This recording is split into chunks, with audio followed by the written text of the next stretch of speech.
What is love? What is love anyway? Oh, that's a Howard Jones song. That's a very interesting subject to contemplate all the different ways that we can express love. I mean, a lot of people just first think of love as you know, these marriage, boyfriend, girlfriend kinds of things.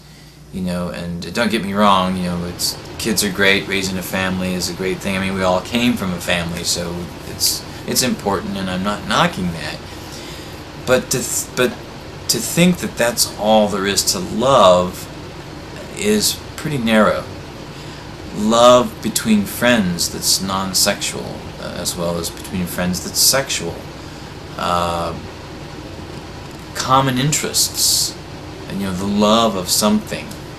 Like I love chocolate, or I love music, or I love to read books.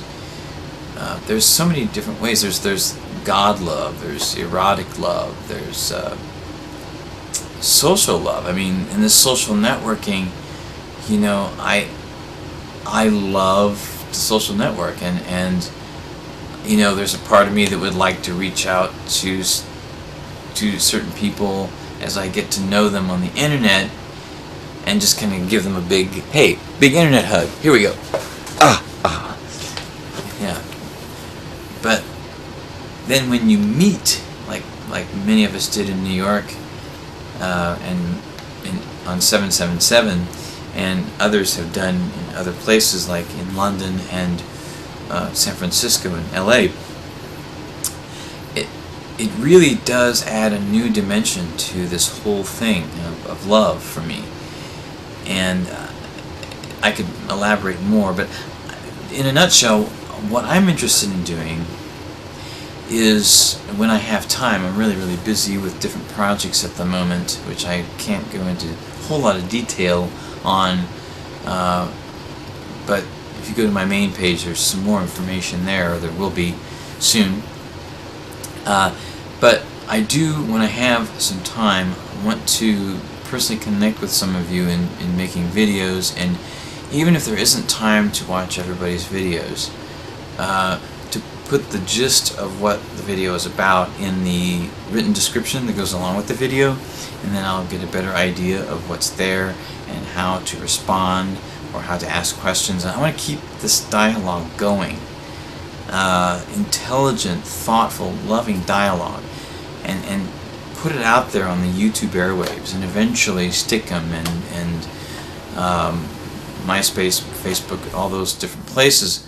But starting here on YouTube seems to be the most convenient at the moment, based on my schedule at the moment. So, but that's what I want to do. I want to connect with more of you, and let's have these deeper, thoughtful, loving conversations and get to know one another better, and maybe a lot of this stuff will really rub off on others, and we'll just make it one big, ever-expanding, happy family of like-mindedness. And yeah, let me know what you think, and I'll elaborate more as I have time as well. I actually have some downtime because we had an electrical storm here in Indianapolis last night, and I live in downtown, and it kind of it knocked my cable signal out, and the earliest somebody can come out and that I can be available to be here when they're here is in like 3 days. So that's kind of bizarre. So I'm kind of without internet unless I go to a coffee shop or